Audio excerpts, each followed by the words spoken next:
Begin the current Daf Masechta Shabbos Daf Samach Aleph. We begin on the bottom line of Samach Mebeis, where we continue the halacha of our previous Mishnah, which the topic of our parak B'mei Isha was discussing the laws of a woman, what she could go out with and cannot go out with, which the categories that we spoke about in the previous Mishnah were biblically permitted things for the woman to go out with in the beginning of the parak, but rabbinically forbidden. So too, our Mishnah was discussing the laws of a man, what although biblically is permitted to go out with, and there is not chai b'chatas, but rabbinically prohibited to go out with on Shabbos. So Asher is co-sponsor of Kazduk and Yecheskel, Torah Anytime Daf Yomi. Appreciate Aylan on Zoom keeping us company. So we learned in the Mishnah V'loi b'yachid, and we're going to be discussing regarding the halacha that Bizman she'ein barag l'maka, when he doesn't have a wound on any of his foot, he's not allowed to go out with just one shoe. Which, and actually that is the halacha l'maisa. One should not go out with one shoe, as we'll explain two different interpretations in Rashi, but one should not go out with one shoe, either none or two. Additionally, the Gemara will then discuss, or will come in a related discussion, the proper order of putting on and tying one's shoes. Additionally, we're going to explain the halacha of the Mishnah that said b'lei b'tefillin. A person is not supposed to go with tefillin on Shabbos, and if he does, he's not chayav b'chatas. Additionally, the Mishnah said b'lei b'kemei, he's not supposed to go with an amulet bizman she'ein min hamumcha, when it's not by a professional. We're going to discuss regarding what if it was shown to be effective, that permissibility of going out with that on Shabbos. Additionally, some important terms and concepts that are going to come out in this daf is the zman of tefillin, is that on Shabbos or Shabbos not as zman of tefillin. Also, the halacha of maras ayin regarding when something just has the appearance of wrongdoing, that is prohibited itself. So we begin the current daf. The bottom line of Samach Mebeis, the Mishnah said that a man is not supposed to go out v'loi b'yachid, not with one shoe. Bizman she'ein barag l'maka. If he doesn't have a wound on any of his feet, then he shouldn't be going out with just one shoe. Now, why not? So Rashi had previously explained. He says because either one interpretation was deloi l'chashdei, because if you're wearing one shoe, they're going to suspect you that you're carrying the other shoe, or because dima mechayich Allah, that they're going to laugh. Look at him, he's wearing one shoe, and because of the embarrassment, he's going to get a job. He's going to come to carry it because he's so embarrassed. So those are two different interpretations why you shouldn't be going out with one shoe.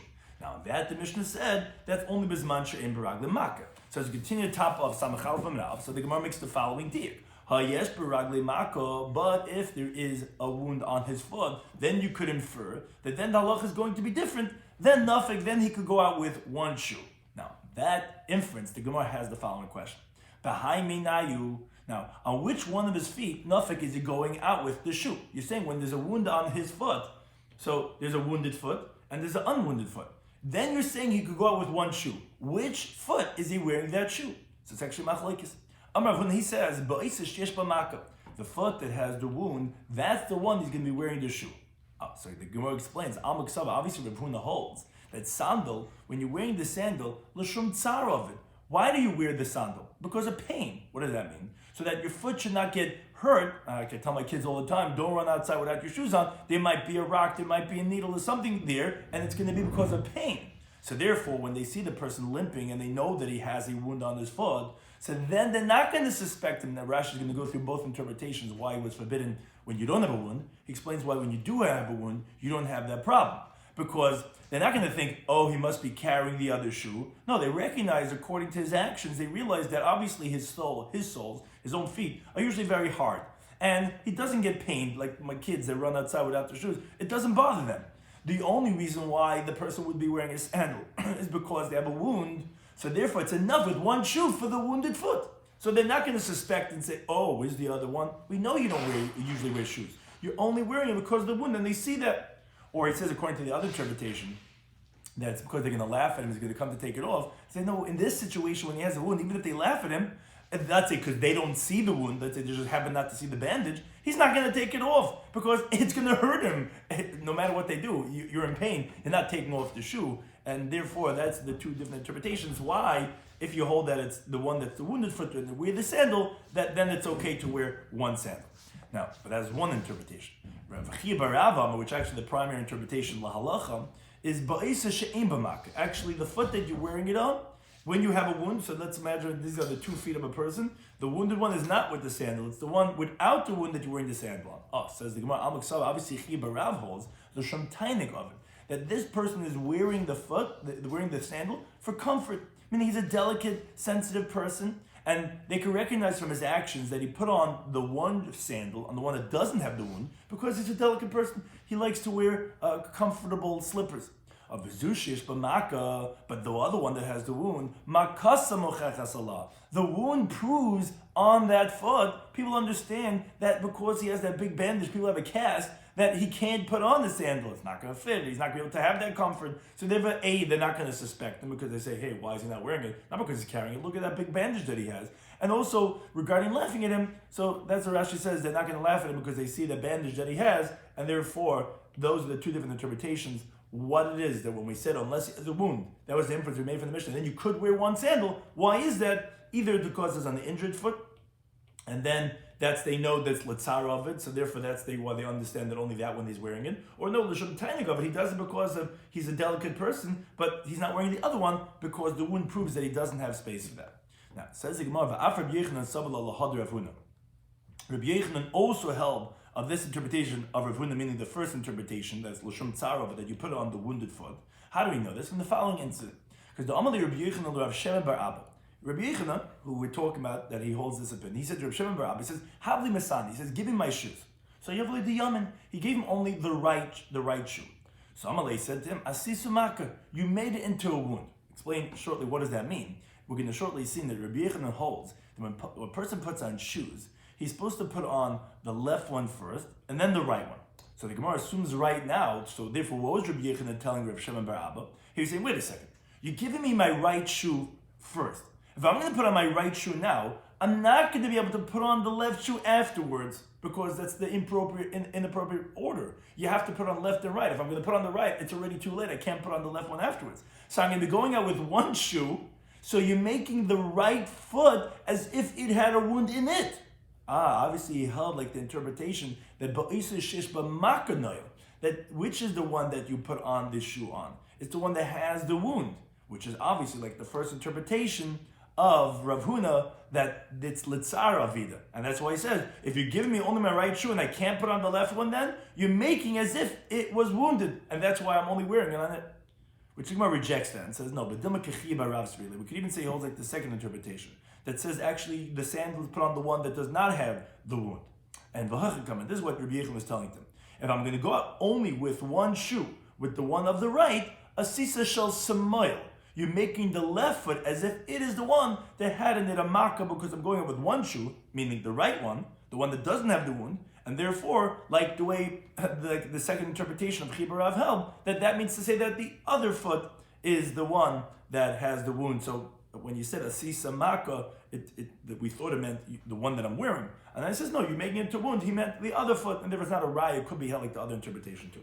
But one thing now, the Gemara segues into, one thing we see from this incident is Va'az Rabbi Yochanan.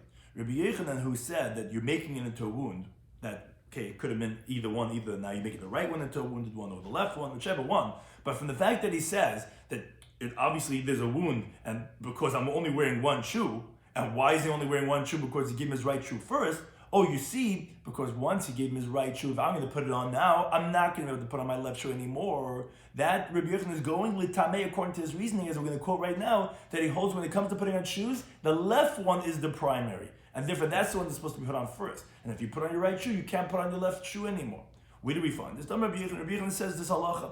He says, Kitfilin, like tefillin, is kachminol, is so too shoes. What does that mean? So the Gemara explains. Tefillin b'smoil, just like the tefillin are put onto the left arm, which is interesting. As we're going to shortly quote, most things in halacha, we generally do the right side first and then the left side. Chesed versus gevura. But by tefillin, the Gemara learns that manachas dav lamazayim and alf from al yodcha. Al yodcha is spelled full, meaning usually yodcha is yud dal chaf. Here it's spelled yud dal chaf hey, which we learned the word could be yad keha. The yad yud dal and chaf hey hey is the weaker hand, which is the left hand, which is generally weaker in all utility. So we learn that the tefillin is on the left hand. So af minolam b'smol. So too the shoes are also put onto the body, are also going to be the left first, and therefore that was Rabbi Yochanan l'shitasai that he said, you can give me the right shoe, I'm going to be with one shoe. Again, either that means that that's the one that's wounded or the other one, but that's why one shoe? Let him put on the left one. No, I can't, because I'm supposed to do the left first and then the right one. However, on this opinion of Rabbi Yochanan, the Gemara asks on the following brisa, The Brisa says, not like Rabbi Yechon. It says, Kishu Noel, when he's putting on his shoe, Noel Shal Yemen, he puts on the right one. Ma'achkech Noel Shal Zman, then he puts on the left one. That contradicts Rabbi Yechon, who says you do the left and the right.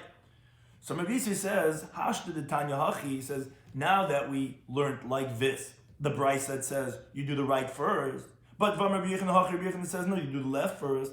So the Avad Hachi Avad, if you do like this, you did. But the Avad Hachi Avad, if you do like this, like you did. In other words, whichever one, you could do right first or left first, like the Brisa, like Rabbi Yechon.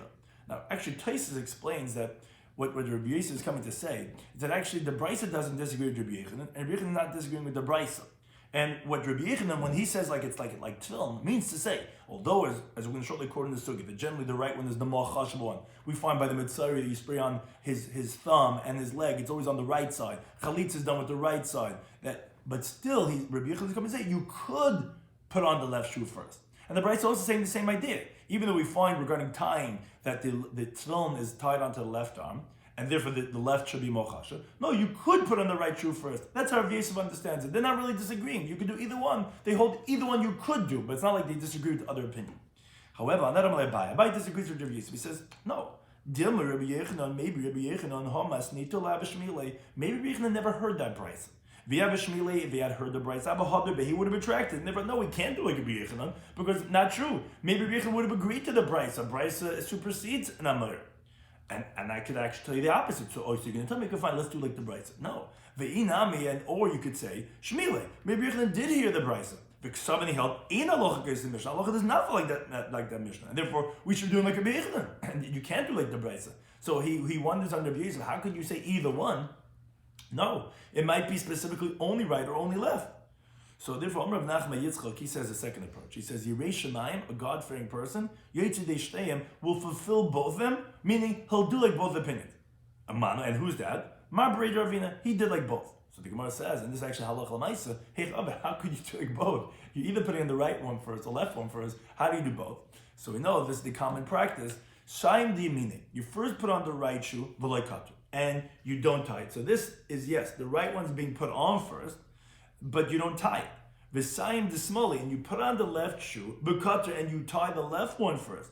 V'hada katra diyamina, and then you go and you tie the right shoe. So it comes out that yes, the putting of the right one is before the left, like the brisa.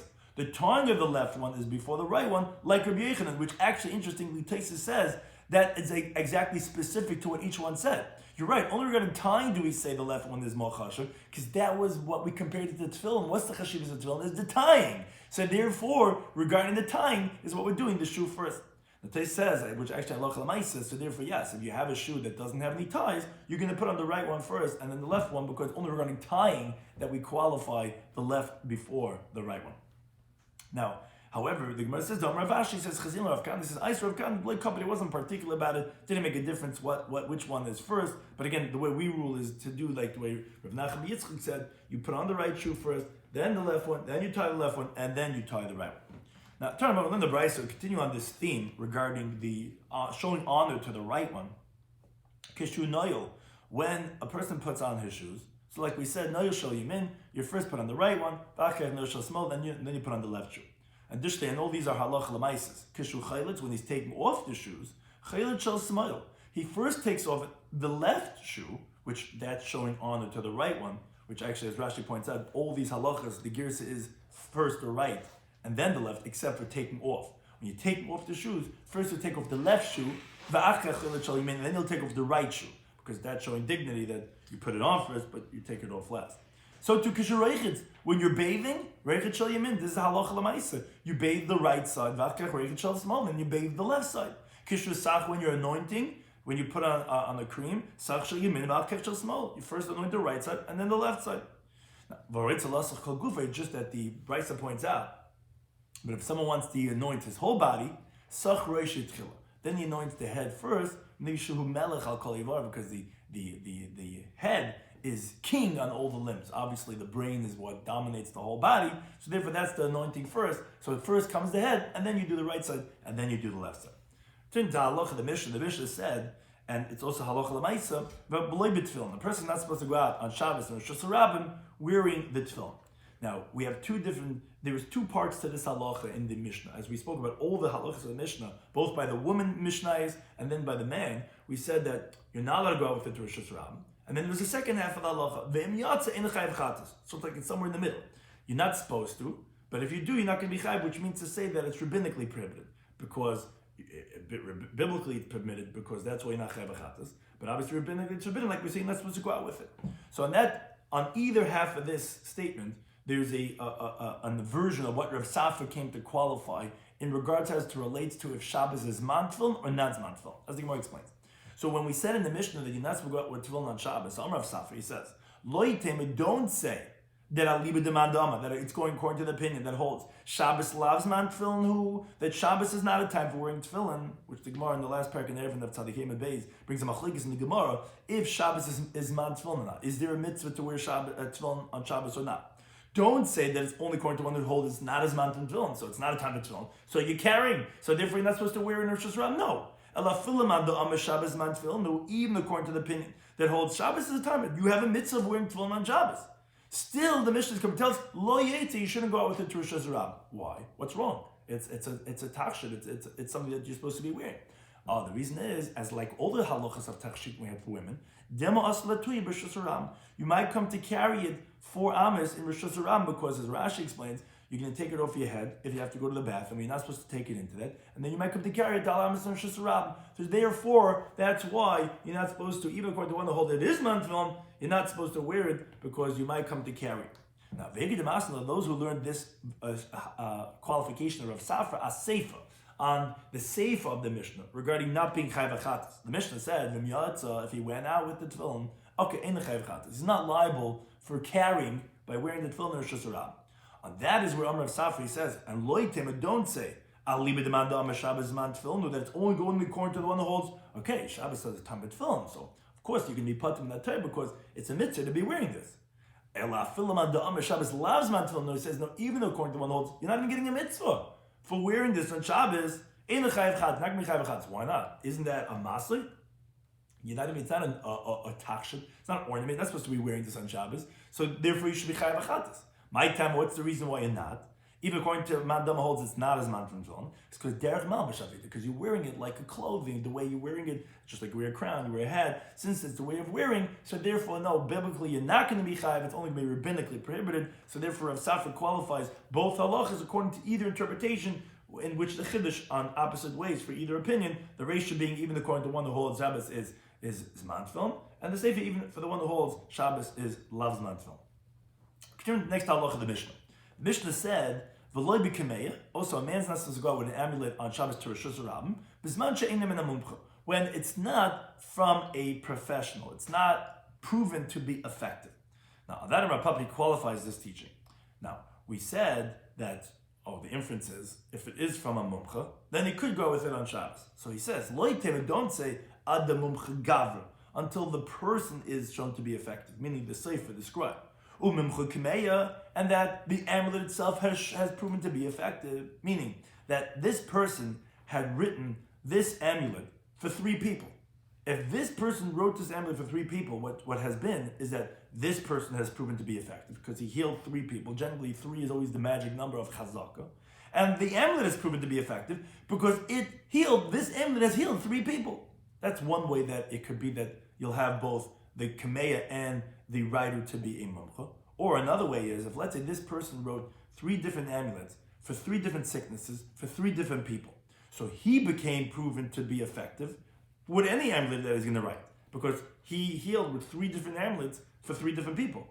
Now, but the amulet will be shown to be effective when this amulet itself was written for 3 people from this sickness, whether it was the same scribe or a different scribe. The amulet becomes proven. So Rashi just giving to discuss at length these 2 different interpretations. He's just showing 2 different cases how it could be that the writer and the kamei would be mumcha either in one case, or it could be 2 different cases. Independently, this kamei could be proven to be effective and the writer could be proven to be effective. But one thing what Papa is saying is you don't need both. You don't need that the writer should be shown to be effective, that you're wearing his amulet, or that this amulet itself and that this amulet has shown to be effective. Or rather, even a mumcha gaver. Once the person has shown to be effective, let's say that he wrote 3 independent kameis for 3 people, where avagav deloy mumcha kameya, even though the kamei itself has not shown to be effective, because this kamei itself only healed one person. It never did 3 people. So this kamei itself was never shown to be effective. The one who wrote it, we know he's good. Like sometimes we buy clothing because, I know the design. Or something because this has shown to be a popular design. So the question is, you could even have, if you're having only one and not the other, which actually Taisus says that the same thing is obviously true the other way too, as we'll see from the coming Gemaras, that for sure, if the kameya has shown to be effective and not the person, because the kameya is definitely more effective than the doctor or the writer, as the Gemara is going to explain later on, as we'll see in the discussion. So therefore, it's either one or the other that the Gemara is coming to tell us. That you don't need both. So it says the Gemara, Dekinami, a precise reading of the Mishnah indicates this, because the tongue of the Mishnah said, as we just quoted, that v'loy b'kameya, the person cannot go out with an amulet, Terishas Ram, b'zman she'ein min ha-mumcha, when it's not from a mumcha. That sounds like we're talking about a person that's a mumcha. V'loy ketani doesn't say b'zman she'ein mumcha, when it's not mumcha, which that would sound like that we're particular that the kamei itself should be a mumcha. It doesn't say that. Shema we could infer from that is that all you need is to have the person being a mumcha, and we don't need the amulet to be a mumcha. And again, like Tosha says, that obviously that if it's enough for the person to be a mumcha, then for sure it's enough for the amulet to be a mumcha too. Now, turn to the brisa that elaborates on this. How do you become a mumcha, whether it be the person or whether it be the amulet to become a mumcha? Again, it's and this is actually laws in medicine and therapy, that when something has proven to be effective, then it has halachic status as a medicine in many areas of halacha. And for the laws of Shabbos, we're saying the same thing. Then you go out with on Shabbos, because then that is something that's a tachshid for the chayla, because we know it's healing. If it has not proven, then it's not. So then you're just carrying. So that we're saying it's enough either one to be proven to be effective to permit you to wear it on Shabbos, either the doctor or the medicine itself. So in the brisa, what's considered a proven effective amulet? It's called sharipe if it healed once, v'shana, and then the second time, v'shalosh, and the third time. That's it. It's already proven to be something that's effective. Then you let it go with that on Shabbos. Now the brisa elaborates. It says echad kemeya. Now the word kemeya is like a terminology of kesher, of a knot, of a pouch. So whether it's a pouch shalksav of there's writings inside, there's a written amulet, or v'echad kemeya shel ikarin, or whether it's an amulet of the word ikarin is like a word of roots. We have the roots of herbs are also called the kameya. So inside you have these herbs. Either one are things that are permitted to be worn on Shabbos if they've proven to be effective. And whether we're talking about a person that is danger to his life, whether it's a person that there's no danger to his life, either one as a chayla could wear the amulet on Shabbos, and it's not a problem by carrying. Now, moreover, says the brisa, it's not. Don't only say only someone who has already had the sickness of nichva one time, which nichva is like epilepsy. It's an illness where a person just falls down to the ground and he hits his head on the ground, on his brain, and he falls down. No, it doesn't have to be that you already experienced it and we have to then heal it. No, elo shaloi kaf, it could even be that as preventative, that he's from a family of people who have epilepsy, and we're worried that he shouldn't have that incident. So even that is enough to do it as preventative. That's also okay to wear the amulet. Now, says the brisa, the kaisher umater. Now, you could tie and untie the amulet, afilu b'shus rab, even b'shus rab. Now, for this, we need a taisis and Daf nun zayin, which taisis brings from the Ri, which this relates to this all the way in the beginning of this parak, that specifically things which are normal to take them off, whether to show it off, and we mentioned this in the opening mission of this parak, or because of chatzitza, or because of some type of kapeda. That's where the Rabbanim made a gezer. You should not go out with these things because you might come to take it off. And you forget that at Shabbos you're going to come to carry it. That was the theme of this whole parak, opening up the first Mishnah. But regarding the things that are permitted to go out with them, where you're not normally taking them off, then you're allowed to untie it and tie it in Rosh Hashanah, because then we're not concerned for anything. Why? And this is the theme, this is exactly what halacha was saying, which it's integral to have this thesis. It says because if the person is going to remember that it's Shabbos when he's untying it, so he's not going to come to carry it, remember it's Shabbos. If he's not going to remember that it's Shabbos, even if you would say it's forbidden for him to tie it and untie it, it's not going to help because he doesn't remember that it's Shabbos anyway. And that's what Taisus proves. That's the brayse that we're quoting right over here, that it says, is for that reason. Why could you tie it untie it? Aren't we always concerned, wait a second, you're going to come to carry it? No, those are things which are normal to take off and to show off. Then we say you're not allowed to go out with them. But something where it's not normally done, so if it's not normally taken out, so when you do, we're not going to say it's forbidden to tie it or untie, because anyway, it's not going to help. If you remember Shabbos, you remember. If you don't remember, you're not going to remember, and therefore, it's actually permitted to. Now, Tos actually wonders, why did we have to say that it's permitted? Didn't you tell me that anything that normally you don't take out, you're allowed to tie or untie? Why do you have to say specifically regarding the brisa of the Kameya? So that's to say it was necessary, is because that we shouldn't think it's forbidden, because it looks like as if you're tying it for non-medicinal reasons. And like you're just trying to transport it in this indirect way. Like actually why we're forbidden to carry, as we'll see in the later daf, peppercorn or a granule of salt initially to put in the mouth on Shabbos or to put it back in because it looks like we're just trying to carry it. That the Bryce has to tell us, no, it's like a malbush. It is considered like a garment because of refuah, and therefore that's what's permitted. So it's an enigmatic line that you need that Taisus, because it's like you're wondering, why could you tie or untie Rosh Hashanah? So that's what Taisus comes to explain there on Mishnah and Zion, to say that that's okay. We're not going to make the gzeras over there of taking off and showing off. It's not something normally carried at all. Therefore, we didn't make the gzera, and it doesn't help to make a gzera anyways, because if it's Shabbos, he's going to remember. If it's not, if he doesn't remember Shabbos, he's not going to remember anyway. Now, although this is permitted to tie or untie in Rosh Hashanah, it says the Bryce Lubavad, but as long as he doesn't tie it on as a Ketintam and base, Besher in a bracelet with tabas on the ring, and V'yetzi B'Rishus Ram and go to Rishus Ram like that, why? That would already be problematic. Why? Why is that problematic? Says the Bryce Mishum Maras Ha'ayin, for a different reason, because of the appearance of wrongdoing. Why?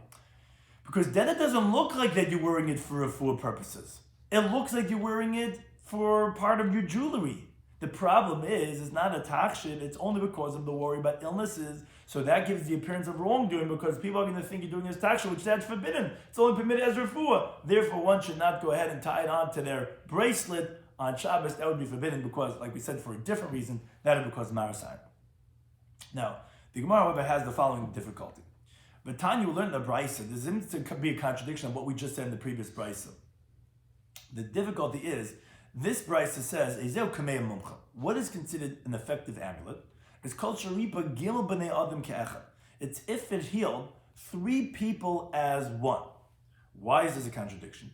Because here you tell me what proves the effectiveness of the amulet. If it healed 3 people, previously we explained that the amulet is proven to be effective if it healed once, or twice, and 3 times. Now that sounds like even if it was 1 person. This Brisa says it's only if you have 3 people. So is it enough for the amulet to just heal 3 times no matter who it is? Or does it have to be specifically 3 people?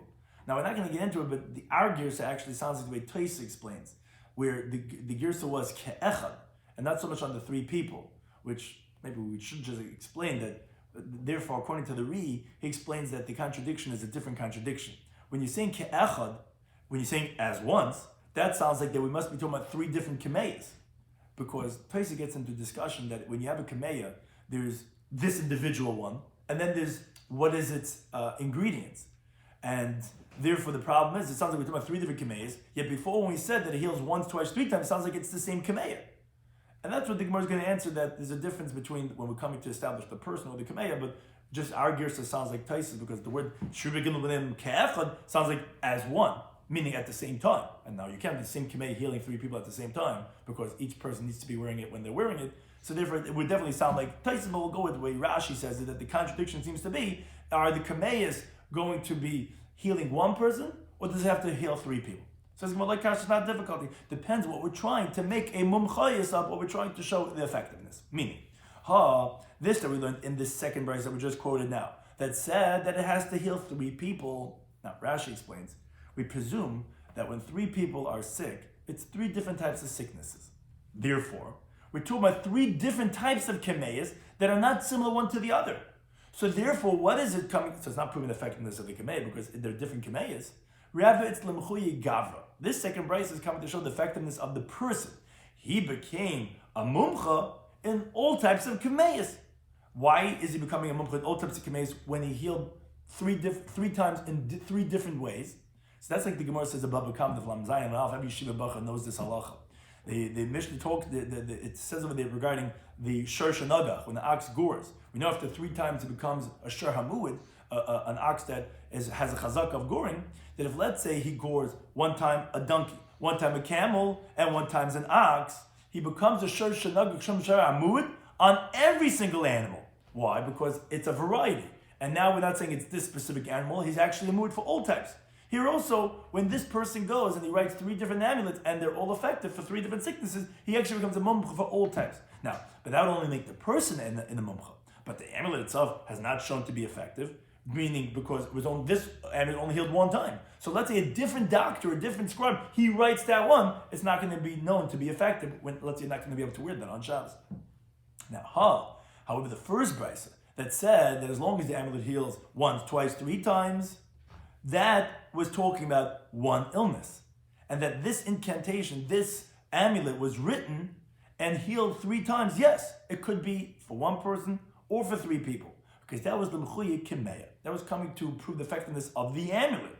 Where this amulet was made with, it's shown to be effective by this person, or even if it was written by 3 different doctors, doesn't make a difference. This kimeya was healed 3 times, and therefore, no matter who writes this amulet now, it's going to be effective because it doesn't make a difference it's not the person, it's not the designer, it's the design itself, it's the amulet itself. This is shown to be effective, and therefore, again, it can be effective either from what we know from the one who's doing it, or from the product itself. Here we know the product works, and therefore that's the difference of the 2 prices. The one that says that it's one person, when it says just does 3 times, was the L'mchui Kimei. The one that says it has to be 3 different people was talking about that's coming to establish specifically the mumchoyes of the scribe of the doctor. Now, the Gemara brings actually qualifications in this halacha. Amar Papa says, Pshitali, says it's obvious to me, Tlas Kimei, meaning 3 different types of, like Rashi says the word lachash, which is an important idea that Taisus delves into, but when you have 3 different, it's not just 3 different, you could have the same product, but there has to be separate units so that people could wear it. When we say tlas kimeya, we mean not just the actual pouch is different, but we mean what's inside is different. We mean the actual amulet, the writing is different, or the herbs are different. So when you have 3 different types of kameyas, litlas gavri, for 3 people, like we said, that we're coming to establish the effectiveness of the pouch and of the scribe. So he's going to describe what are the cases of who are we establishing. So he says the following case says tlas kamei, 3 different types of kamei, letlas gavri for 3 people, tlasa zimni, 3 times, meaning every single lachash, every single amulet healed 3 people 3 times. So even if it was done by one person, so what you have over here is, meaning even if each amulet healed one person, but each one was written 3 times and healed 3 times, so tamchi gavra, so the person himself, the writer, has been established to be effective for all amulets. Why? Because he went and he healed with 3 different types of amulets 3 times, so therefore he's proven to be that he's effective in all types of amulets, because it wasn't just one amulet. He wrote 3 different types. So you see it's not a din, so to speak, which actually takes as a contradiction in Rashi here and later on, but the way he explains it over here is that you've shown to be his effectiveness 3 times. So too, vitamchi kimai. Also, the amulets themselves have been proven to be effective. These 3 amulets have been proven to be that no matter who writes them, because each one of the amulets healed 3 times. Now Rashi addresses a question, which Taisus discusses this Rashi, that, wait a second, how can you prove the effectiveness of the amulets if you're telling me that the doctor himself has been proven to be effective over here? Maybe it's the doctor. So that's what Rashi says, no, it's not the mazel of the Reife, it's his wisdom. And therefore, he's intelligent, he's figured out what is effective, and now but it's not only him, we've proven the effectiveness of each one of these amulets. Additionally, he says, wait a second, maybe it's the mazel of the sick person that caused it, that he should be healed by the kameyas. How are you proving the effectiveness of the kameyas? So and that says Rashi, no, because it's been established with 3 different people. So therefore, because of that, we see the effectiveness of the amulets. It could be a little bit confusing, and there is a lot of discussion in Rashi, Taisus, how to interpret what these Gemaras are coming to say, trying to keep it in the simple type of a way. But the point is Rav Papa is trying to say that if it was 3 kameyas that worked for 3 people, So therefore, you see the effectiveness of the scribe because he did it for 3 different types of kameyas. And additionally, the kamei itself has been proven to be effective because it healed 3 times. Let's say another case. Let's say tlasa kameya tlasa gavri. Let's say there was 3 amulets written for 3 people, but chad's in there. Here the case is different. And we'll see this in review when we'll go through the cases to get a greater clarity of what each case is talking about. Let's say you write each one time for 3 people. Oh, so Gavri Tamchi, so the person has been established to be effective because again, he healed 3 times, and that's all you needed, 3 times 3 chazak. And there wasn't a din, so to speak, in the amulet, because each amulet only worked 1 time, but he healed 3 times for 3 different times, so he's been established to be effective, but but the amulets are not proven to be effective because they each healed only 1 time. So let's say a different doctor writes it, we wouldn't say that's necessarily effective.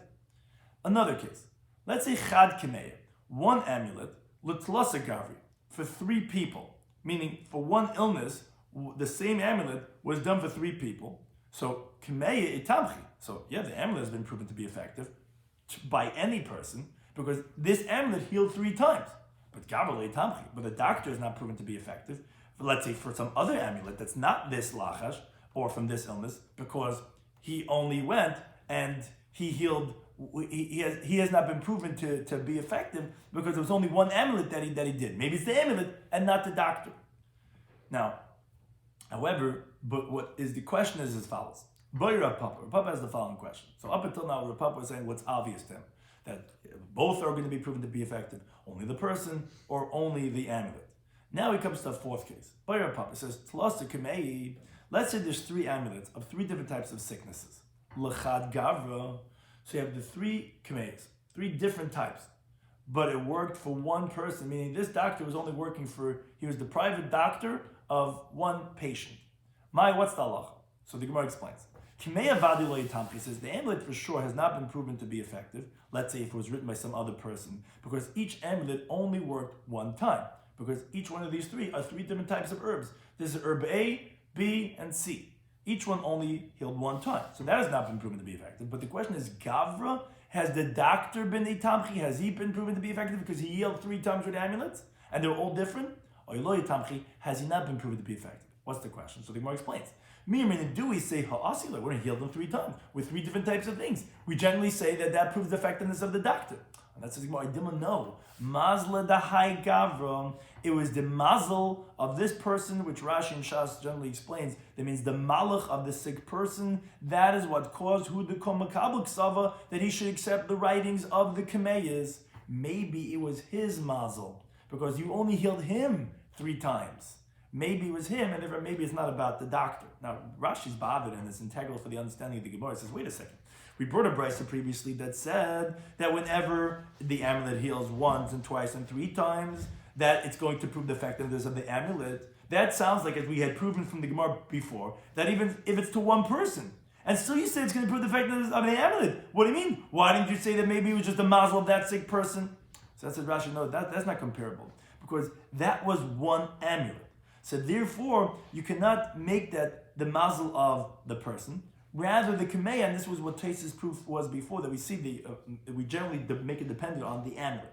But over here, when it's 3 different types of amulets, most definitely it's not in the amulet, because the amulet itself, like we said, is not being proven over here. It's rather to din in the gavra, like they say, in the person, because each amulet only healed 1 time. Now the question is, so then who is it? Is it this person, or is it this person? Is it the Reife or the Misrape? That's what we're asking. We don't know who is the primary force over here, because not the amulet. If it's the amulet, we always say it's the amulet. We say generally that's what we're saying is what works. But since we're saying each one only does it 1 time, so it's not the amulet. So is it the doctor or is it the patient? Says Gemara, take a little sense. Not clear what the halacha is in such a case if it's proving the doctor, or maybe just told about the patient that he's more receptive to these types of treatments, and it wouldn't prove necessarily the effectiveness of the doctor. Now the Gemara continues and says on this topic of kameyas, the following question: Kameyan, these amulets that have writings inside of them, yesh b'hem mishum kedusha. Are there sanctity inside of them? Or maybe they don't have sanctity. Again, because they have the writings of Hashem, they have different psukim inside. So do they have kedusha or not? So the Gemara wonders, well, what halacha are you talking about if it has sanctity or not? If your question is regarding can you save it from a fire on Shabbos to a courtyard that has an eruv, like all other holy writings, as we'll see in the Mishnah later on in this Masechta, that although you're not allowed to carry necessarily things, but holy writings, you're allowed to take it out to a chotza mureves. So do we say these amulets have the same halach as kisvei kodesh, that you could take it out when there's a fire? And that's not a question. Tashma. It's being arrived from a brayso that says habrachos. There are the blessings that the sages instituted, like the 9 brachas we say in Shemona Esrei Rosh Hashanah, which has malchus, the shofars, which people would write it down so that they knew the nuschos, because that's a nusach that you don't usually know. V'akameim, and the amulets, even though there's letters, umenyanis, and there's topics from the parashas, harbish of the Torah, which you write inside psukim of healing inside the amulets. Says the Brisa clearly, you don't save the amulets and the brachas from the fire. Then the sufim come and they get burnt in their place. So you see clearly that answer, that wouldn't be a question. Rather says the Gemara, no, the question is, no. We want to know, does it require geniza? When it gets worn out, do you have to bury it? Tashma, let's bring a riot for that also. The Brisa says, if the name of God was written, al yodas hakela, on a handle of a vessel, or val kare mita, or on the legs of a bed. So Allah is yogud, you have to cut out the name of where Hashem's name is written, and you have to go ahead and conceal it and bury it. So you see clearly that names of Hashem have to be buried, so that we know too that you don't save in the fire and requires geniza. So what's the question? So says the Gemara, the question is like this: Likonis ben beisa kise. Well, no, can you take an amulet into the bathroom, into the lavatory? What's the halacha? That's the question. Yesh ben kedusha, does it have sanctity? Vasa, it's forbidden. Maybe there's no sanctity, but sure, it's going to be permitted. So Zma says, Toshma, let's make a right from our Mishnah.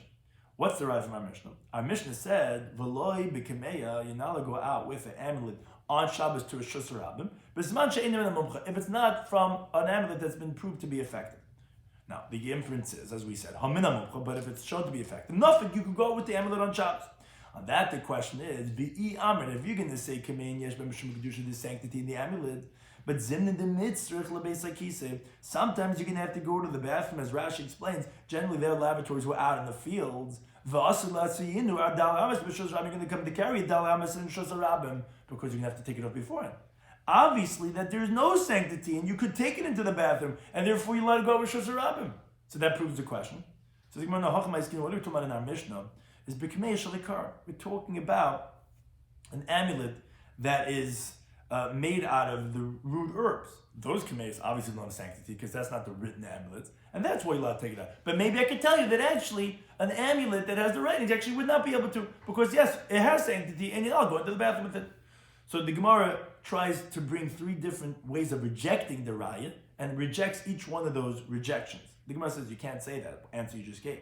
Because B'Tanya in the Brisa says echad kimeshul ksav, whether it's an amulet of writing, v'echad kimeshul ikon, whether it's an amulet of herbs that you like out in Shus Rabbim. So we're back to the question. You see, you could go out with it. How can you go out with it? You're gonna have to take it off when you go to the bathroom, and you're gonna come to carry del amas. Obviously, it doesn't have sanctity, and you could take it in. So the Gemara says no, a different rejection. We can say Allah ma'iskin lo yituman in our Mishnah, but chalishish b'sakon. Talking about an ill person has a danger to his life if he would take off the amulet. Oh, for him, he's allowed to go out with it to Rishus Rabbim because he actually allowed to go with it to the bathroom. You're allowed to take a safer into the bathroom if it's to save a person's life. But if it wasn't, then you're right, you would be forbidden because you're not allowed to go into the bathroom and you might come to carry. Says you can't say that either. Because B'Tanya in the Brisa that says whether a sick person that's a danger to his life. Whether a sick person that does not have danger to his life, he's allowed to go out with the amulet to Rishus Rabbim. So we're back to the question. Obviously, if you're allowed to go out with it, then obviously there's no sanctity, and you like go to the bathroom because else we should be concerned, like we said by tefillin, that you might come to take it that you might come to take it off and carry dal amas because you're not taking it into the bathroom. Tell rather the Gemara tries a third approach. It says no. Even the masi, since the amulet cures, avagav the noked lebiyadi, even though he's carrying it in his hand, nami shaper dami. It's actually going to be considered as a tachshit, even when he's carrying it in his hand. So therefore, even if he would come to carry a dal amas in his hand, he would not be liable for carbon chatas because you actually consider as a tachshit holding in your hand. So therefore, it's still possible to say that maybe generally there is sanctity, and you're not taking it in the bathroom. So what are you concerned about? He's going to come to carry it? Fine, carry it. Even if he carries, he's not going to be chayiv for the chatas by carrying, and therefore that still wouldn't be a riot. But then the Gemara says, but we learn the Brisa that says that rejects this third approach, because as we continue to talk about Samach Bezim and Alf, Rabbi Shloimy he says. He He says you're allowed to go with an amulet on Shabbos, no matter what the amulet is, if you're sick or you're not sick, all those type of cases. But as long as you don't hold it in your hand, and you carry it 4 amas and Rosh Hashanah, because obviously, as we had attempted to say, the Rabbi Shloimy says clearly it's not a tachshit by holding your hand, only if you're wearing it in the way of wearing it. So then we cannot say, oh, it wouldn't be a problem if you're carrying your hand, because actually it would not be permitted to carry in your hand. So back to the question. This is not an answer, this is not an answer, this is not an answer. So back to the question, we say, and obviously we let you wear the amulet, and obviously that means that you could take it in the bathroom, there's no kedusha, because if there was kedusha, you're going to take it off and you're going to carry it. So that's the Gemara. No, the Gemara rejects the raya. Ella, rather we could say, what you're talking about in the halacha, the Mishnah says you're permitted to wear the amulet on Shabbos, is b'mechupa or. We're talking about an amulet that's covered with leather. But that's not disgraceful if you take in the amulet to the bathroom, and that's where you're not going to have to take it off. But it's still possible to say that in general, it has sanctity. It's possible. The Gemara's not answering the question. It's possible, and that you actually would be forbidden to go into the bathroom. But here that you say you're allowed to go on Shabbos is to a specific type of amulet that's covered with leather, and that's why you're allowed to go out with it. On that, as the Gemara, oh, wait a second, being covered with leather makes it permitted to take in a devar shabakdushin to the bathroom? V'harei tefillin, you have tefillin. Dimuchu ba'or, the parshias of the Shema and V'hoi Mishmoya, Kadsh V'hoi B'char are all covered with leather, and still b'tangling in the Bryce and Nechnas l'Beis going to the bathroom. The halacha is chaylet tefillin b'rachik arba amas v'nechnas. You have to take off your tefillin daled amas away, and then go into the bathroom, even though it's covered with leather, where the 4 parshias are written inside, are in this form of what we see on the outside is a box of leather. So what do you mean? You see, if you have drum shebukdusha, it doesn't help in leather. Says the Gemara, no. Hasam over there, mishum shin. There's a leather shin that's made from the outside leather, from the box itself. What they do is that they make 3 folds, like in the shape of a shin, from the letter of Hashem's name of Shakai, Shin Dalad Yud. So you have the shin on the tefillin. You actually have also a dalad and the yud that's made on the knots, where you make by the knot in the back of the head. You make one line going to the north, one to the east, and that looks like a dalad. And there's different customs in that. A double dalad, 1 dalad. And then there's also a small little strap that you make on the tefillin shal yad, that's by the tefillin itself, like you bend it over a little bit like a yud. And what they do is when the leather is soft in the box, that's when they fold it over, and then therefore that makes it remain with that shape. So it's actually the shin itself that's one of the names of Hashem's, one of the letters of Hashem's name. That's the Dvam Shebekdusha. That's why you can go into the leather box itself has the sanctity. Like Abaye says, he says, Shin Shal Tefillin is Halach L'Meish Mesinai. And so Tuvam Abaye says, Dalet Shal Tefillin is also Halach L'Meish Mesinai. Lam Abaye, and he says, Yud Shal Tefillin is Halach L'Meish Mesinai. Like we explained, you have a shin embossed on the bottom. You have the Dalda and the Yud formed by the Ritzuz. They're Halacha L'Meish Mesinai. And because of that, that's why it's forbidden to go out with. But an uncovered Kameya remains unresolved because we didn't answer. In our Mishnah, we're saying that the reason you could go out with the Kameya is because it's covered with leather. And yes, the leather would help. But at Tefillin, the leather is not helping because the leather itself has the Dvam Shebekdusha on it too. I'm just going to conclude the halacha of our Mishnah that said that regarding the man, he cannot go at V'loi B'shiryon, V'loi B'kasta, V'loi B'makafayim, which as we explained in the Mishnah, these are all things worn by an officer in wartime, which are rabbinically prohibited to go out with on Shabbos. And what are these 3 things? So there's shiryon, which is zrada, which is a coat of mail, it's some type of armor. You have kasda, which is a helmet, which Amarav, he says, is sanvarasa, which is the leather cap worn beneath the metal helmet.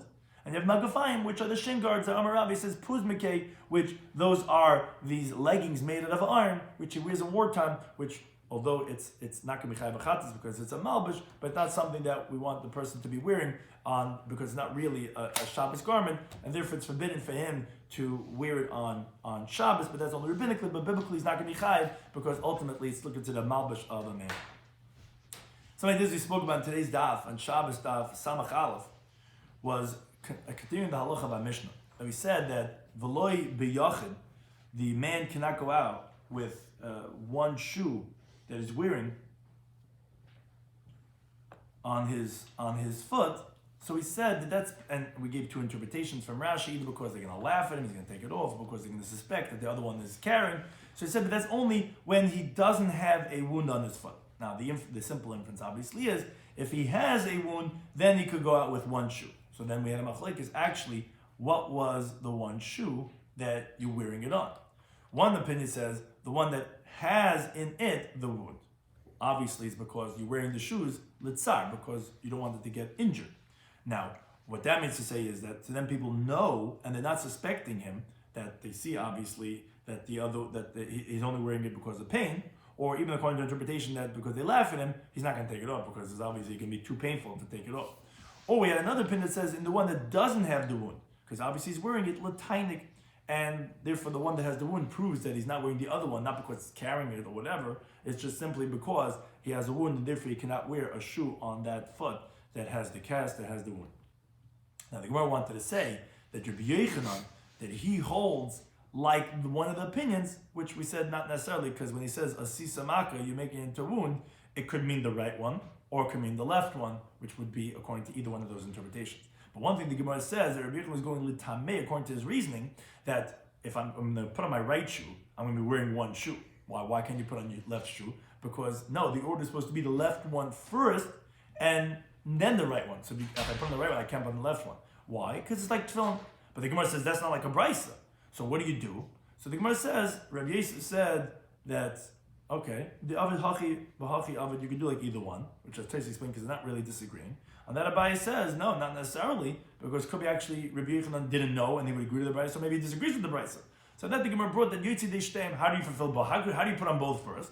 So the way we do it, which Allah Lamaisa, is that you first put on the right shoe, then the left shoe, then you tie the left shoe, and then you go ahead and you tie the right shoe, which is actually interesting. That's exactly what Rabbi Yochanan was comparing it to like a tefillin, which it's not the put on, it's the tying of the tefillin, and the tying of the shoe is going to be the left one first, but you'll get the brisa by putting on the right one first. As we brought a brisa that said, generally we always do the right one first. We always want to have Olam Chesed Yibana. In Kabbalah, that's the right side. We always have the right side dominate the left one. You bring from the right to the left. So when bathing, when anointing, when putting on shoes, you're always going to have the right side first. Just by bathing or by anointing, we said that the head is going to be first because that's the melech on all the Eivarim. And the one difference is by taking off, that actually you're going to do the smile first, because that shows the honor to the right, that you're taking off the left one first. Then we said, the Allah Mishnah said that v'loy b'tefillin. A man's not supposed to go with tefillin on Shabbos, but if he does go out, he's not chayav b'chatas, which is like this middle stage we see for all these things that biblically it's okay, rabbinically it's not. Now that Rav Safra came along and he qualified and he said a teaching that was according to either half of this halacha. He says it's both halachas are going according to both opinions regarding if Shabbos is man tefillin or not. And that's when we say you're not supposed to go with tefillin on Shabbos, it's even if you hold Shabbos is man tefillin. So if it's man tefillin, so it's a tafshit. Yes, but you might come to carry Dal when you have to go to the bathroom. And also when we said that you're not going to be chayav chatas, even if you hold Shabbos is not man tefillin, so why aren't you chayav chatas? It's carrying, it's a masa. No, because it's derech malbish, it's the way of wearing. Wow, interesting how that happened. That it's the way of wearing, and therefore one is not going to be chayav chatas. Additionally, he said the halacha, the Mishnah, we said that you're not supposed to go out with an amulet if it has not been proven to be effective. Now, so that means to say when it is effective, you could go outside. On that, the Gemara says you don't need both to be proven, the kameya and the person. It's enough if you have just one of them. Now, how do you prove the effectiveness of a kameya? As if it healed 3 times. This amulet healed 3 times. This is proving that this is an effective amulet. And as the Bryce elaborates, it doesn't make a difference if it's amulet of writing or of herbs, if he has a danger to his life or he doesn't, even if it's just what's called preventive. Now we don't want him to suffer from epilepsy, not that he never even necessarily had an episode. And we said also that you could tie and untie a Mishras Ram, which we quote at Tyson Nefman Zayin, if one wants to look at it, that explains what was the understanding of this halacha.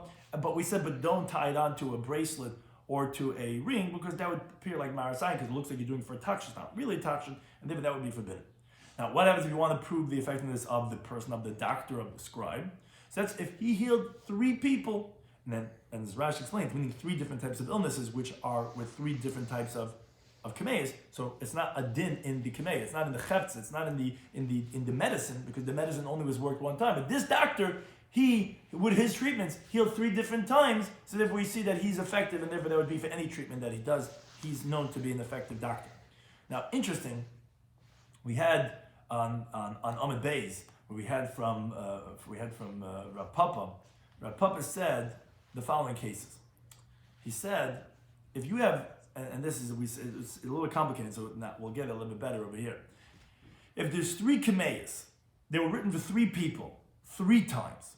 That means to say it healed 9 times because each kameya healed a person 3 times. So what you have over here is itam chikava. He's been proven to be effective because the doctor healed 3 people, and the kameya has also been proven to be effective because each kameya healed 3 times. Second case was different. It's 3 kameyas for 3 people, but it healed each person only 1 time. Oh, so the doctor has been proven to be effective because he healed 3 times. The kameya has not been proven to be effective because each kameya only worked 1 time. Then we had the third case. We said if it's 1 kameya that healed 3 people from 1 sickness, so the kameya has been proven to be effective. This is the inverse of the previous case. Again, we had first case was both being proven. Second case was only the person being proven. Third case is actually the kameya has been proven because the kameya went and it healed 3 times, but the doctor has not been proven because he only healed with 1 kameya. So that's his trick pony. That's the only one. He doesn't necessarily know how to do anything else. So those were the 3 cases. Both, only Gavra, only Kameya. The 4th case was the question that he remained with. We have 3 Kameyas that healed 1 person. So the Kameya has definitely not been proven to be effective because it was only 1 time. Which means say 1 doctor, 1 patient, 3 different Kameyas. So the Kameya has definitely not been proven because each Kameya only healed 1 time. The question is, has the doctor been proven to be effective? On the one hand, he healed 3 different types of illnesses 3 times. So he's been proven to be effective. On the other hand, no. Maybe it's the mazel of the patient.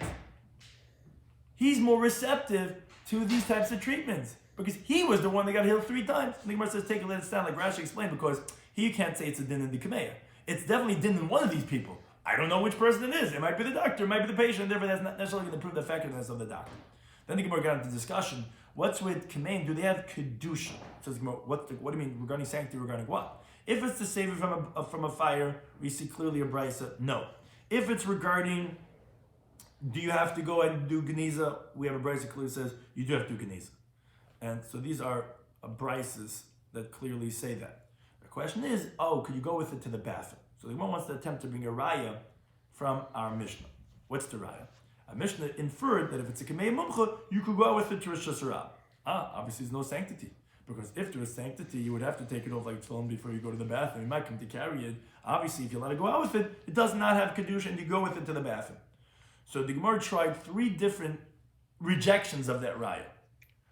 Maybe he's talking about Kamei Shel Ikar. No, we have a brayz that clearly says it's even Kamei Shel Ksab. Maybe it's talking about Chodesh V'Zikana. No, we have a brayz clearly saying it's even Chodesh V'Zikana. Or maybe it's talking about that it heals even when you carry it, and therefore it's not a problem that you come to carry it. No, we have a brayz that says you're not allowed to carry it. So we're back to the raya. So the Gemara says no. The 4th approach, why it's not a raya from our Mishnah. Again, the Gemara does not resolve the question, because our Mishnah could be talking about Hachamay Skinan when it's covered with leather. It's covered with leather, so therefore it's not disgraceful to go with it into the bathroom because it's covered. Now, tefillin, you're not allowed to go with it into the bathroom even though it's covered with leather. That's different because the shin in the leather is a locha that itself has sanctity, and therefore tefillin cannot be going to the bathroom. So the Gemara therefore has not resolved lo ifsha. The Gemara did not resolve the question regarding in general if the kameyas have sanctity uncovered, if it could be taken to the bathroom or not.